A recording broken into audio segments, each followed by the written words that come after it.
At the beginning of the movie, we see a girl in the jungle. She was running in a very injured state, saving her life. Then a tall, healthy, deformed man came from behind, who was a cannibal, a man-eating mask of humans. Deforms are those people who change due to the bad effects of chemicals. They become dangerous, and the size of this deform is also quite large. That deform comes running and covers the whole face of that girl with his one hand. He was so powerful that he crushed the face of the girl with one hand. That's why his name was Crusher. Then that man, Crusher, takes the body with him to his house, which was a forest in the middle of the jungle. He also has a big brother at home who was watching TV comfortably. Crusher takes the body outside and starts separating it into pieces. Then we see on TV where the tape recording of the same girl was going on, in which Crusher was killing that girl, whom he was separating into pieces. Actually, these people were torturing that girl by imprisoning her, but that girl somehow escaped. So Crusher killed her, and now she will be their food. These people fry her flesh in oil with onions and enjoy eating it. After this, we see a group which kidnaps the daughter of a rich man and takes her away. That girl was locked in the car's trunk. Among the kidnappers, a goon, his brother, a boy, and his cousin Sarah. Sarah and her cousin were not kidnappers. They were just doing all this together with these goons out of helplessness. No one knew where all these people were going. Only a goon knew, but he was not telling anyone. Anyway, these people stop at a gas station. The goon is sitting in the car, while his brother goes out to fill fuel. After a while, Sarah and her cousin, they go inside the store. The back door was open. Now Sarah's cousin wanted to run away, but he didn't want to leave his sister here. In front of their car, an old man is filling fuel in his truck. Then a sheriff comes and starts talking to that man, due to which the heartbeat of these two goons increases. The goon also took out his gun. Then Sarah and her cousin also came out. Then the sheriff also starts talking to them. And seeing this, the two goons get more worried. They are afraid that the sheriff might suspect them. But Sarah talked to the sheriff and distracted him. After this, they move on again. But on the way, the goons started arguing with everyone. Then suddenly a big deer comes in front of them. The goon couldn't handle the car and hit the deer directly. The three of them escape, but the goon gets stuck, and the poor deer dies, and its horns get into the goon's chest. The three of them were trying to move the deer forward, but such a heavy deer was not able to move at all, due to which the goon was in pain. But the pain increased when the deer came to his senses and started attacking. The goon could not bear the pain, so he shot the deer in the head. But still, he was not going to survive. So his brother, the goon, snatches his gun and asks him, "Where do we have to go? Tell me that." But the goon was still not telling. So in anger, his brother, the goon, shot him in the head and blew his head off. Now their plan was over with the goon. They didn't know what to do next. Moreover, the car could not move. So now they had to walk ahead. They didn't even understand whether they should go ahead or back to the gas station. But there is also a girl who was kidnapped. What to do with her? That's what they were thinking about. They were in the same trouble that suddenly a truck came there, in which there was a man. He tells them by seeing their condition, "That two of you can come with me. You will get help by going to the gas station." But the other goon's plan was something else. He thinks that why should two go when the three of us can go? He will take a kidnapped girl with him, and they will not go behind, but will go ahead. Thinking this, the goon shot that man, due to which the poor fell. Although he wanted to help, he started shooting another bullet. But then Sarah's brother stopped him. Taking advantage of this, the truck man runs away from here. Now the goon wanted to kill Sarah's brother too, but with Sarah's presence, he could not do this. But now they had no other way, so by taking out the kidnapped girl, they start moving forward in the jungle. But Crusher's brother was keeping an eye on them. Seeing the humans, his mouth was watering. Many weeks of food was in front of him, which he did not want to lose. He goes straight home to pick up Crusher, who was sad and sitting. He says that my new friend,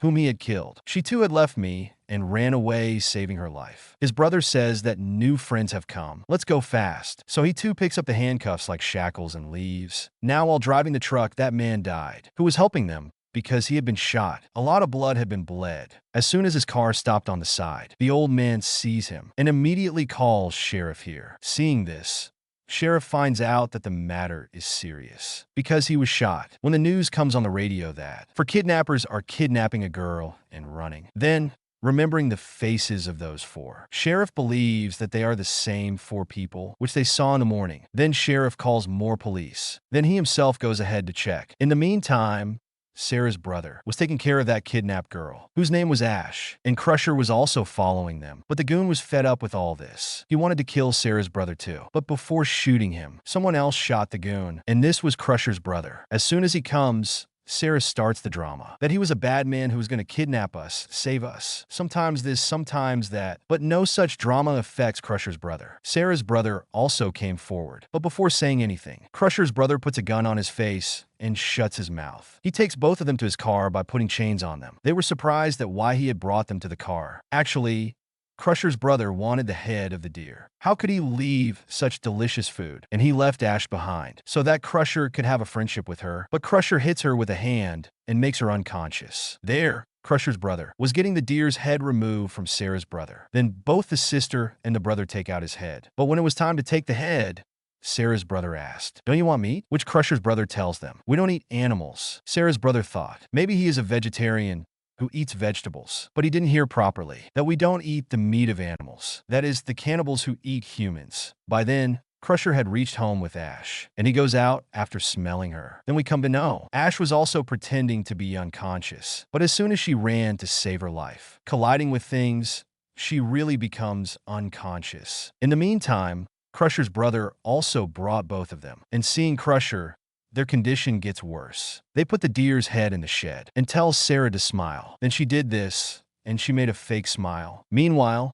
Sheriff had reached their car, where he comes and his mind gets confused. The car had an accident, but the goon was shot, and the deer's head was also removed. What was happening here? To solve this puzzle, Sheriff had to follow the bloodstains, which was falling from the deer's head going ahead. Following this, he will also reach home. There, Sarah keeps a deal in front of Crusher's brother. By kidnapping this girl, we're going to get a lot of money. You keep half. Just let us go. But for Crusher's brother, money doesn't matter. He gives Sarah to drink lemon water, but Sarah refuses to drink. That I don't take drinks from strangers. So Crusher's brother accepts his mistake. And to shake hands, he extends his hand. Sarah thinks now you have come to the line. We must talk to them in their language. But while shaking hands, Crusher's brother pulls her hand and hits her face on the table, and she is left shocked. Sarah was afraid that there will be poison in the lemon water, but then she thinks if he had to kill me, he would have killed me in the jungle. So she got ready to drink. But she says, "You're also like them, like people in Mexico, who commit murders in front of everyone." So Crusher's brother says, "They are not Mexicans, and it takes time to kill, and it is not killed so mercilessly. But in our case, everyone is a slasher. That is to kill with suffering. We crush the face with one hand. Then we cook them and eat them deliciously." Crusher's brother puts a gun on him. After that, without saying anything, she drinks all the lemon water. Then she keeps the gun aside. Crusher's brother gets a little busy. So Sarah picks up the gun and shoots him. But the gun was empty. Here Sarah finds out that there was no poison in the lemon water, but it was an unconscious medicine. As soon as she faints, Crusher's brother goes to Ash, who was tied to the chair, to torture her. She was still pretending to be unconscious. So Crusher's brother broke her lock and removed the cloth from her mouth. And now we see her face for the first time. Meanwhile, Crusher faints Sarah's brother with one hand. Her brother tells Crusher to take Ash to the shed and lock her up. Then Crusher locks Ash up. Then he places Sarah outside so that she can bite her. He puts Ash's bag on her mouth. He starts recording all this so that later, after seeing all this, he can enjoy. Meanwhile,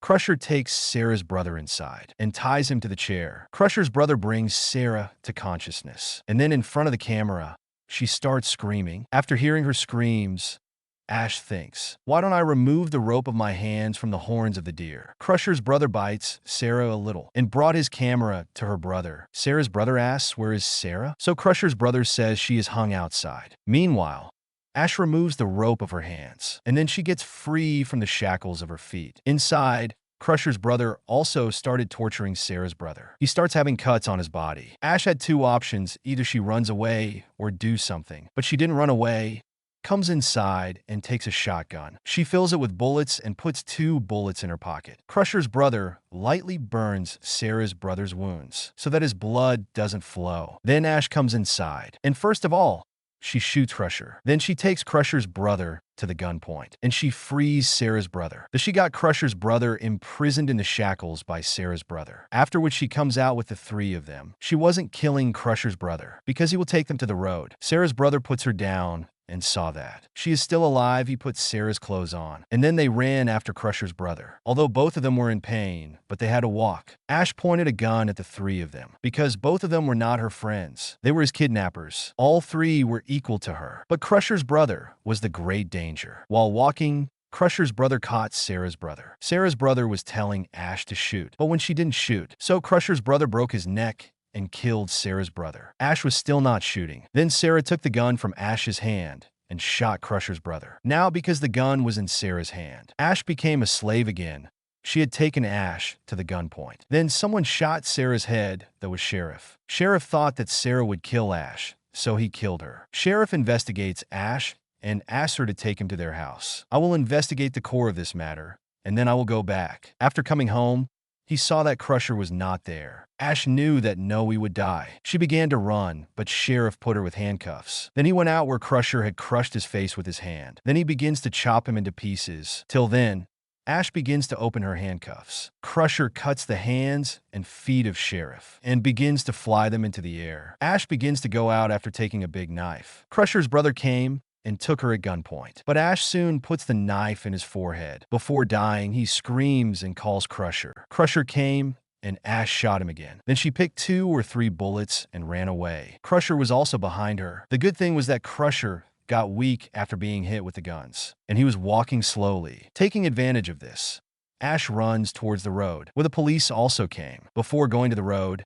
she looked into Crusher's eyes and challenged him that I will go to the police after killing you. Crusher ignores this and returns from there. Then Ash also leaves from there with the police. At night, when the police went to that house, Crusher kept on looking at them. Then he turned and went back to the forest because he went for the preparation to kill the police. It means the process of death was going to start once again, although his brother was dead. But Crusher will alone handle this all and will keep on taking the revenge of his brother. With this horror ending, the story ends here. That's it for today's video. I hope you enjoyed it and learned something new. If you did, please give it a thumbs up and leave a comment below. Let me know what you think about this movie and what other movies or documentaries you want me to review next. And don't forget to subscribe to my channel for more videos like this one. Thanks for watching, and see you next time.